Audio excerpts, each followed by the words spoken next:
I think the most joyful part of being with these kids is you can have maybe something that was just a question from a student. Once I had a student that was struggling to make a Christmas tree. And so I took her over to the window and I said, "You see that evergreen? Not even God could get it right.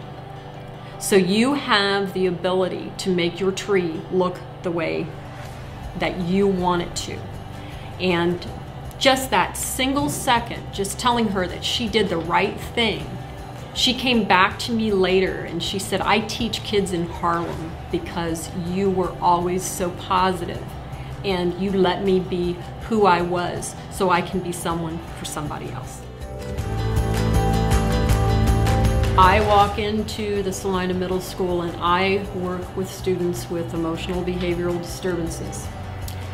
I have a variety of different, how would you say, designations with students. Some are considered to be other health impaired. Some have autism. Some have deep-seated anxiety. I have to know the difference when I see behaviors to be able to work with them as I see them on the spot. I have to be very ready to know the difference and to differentiate how I deal with them. In the classroom, I have the pleasure of sharing the time with the children with Mrs. Valerie Fetters and Mrs. Kate Laffin. I couldn't do it without them because they are not only my right arms, they are also my sisters. We spend time outside of the classroom. We spend time talking about what we need to do for the kids.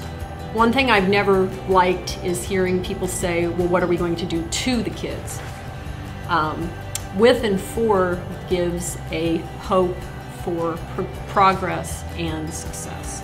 What makes the Celina City Schools so great is their willingness to adapt to new teaching ideas, to the students, to the changes in the community.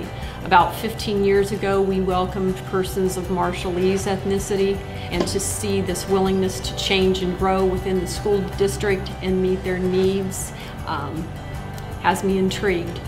And I am always happy to see people willing to make changes for each other.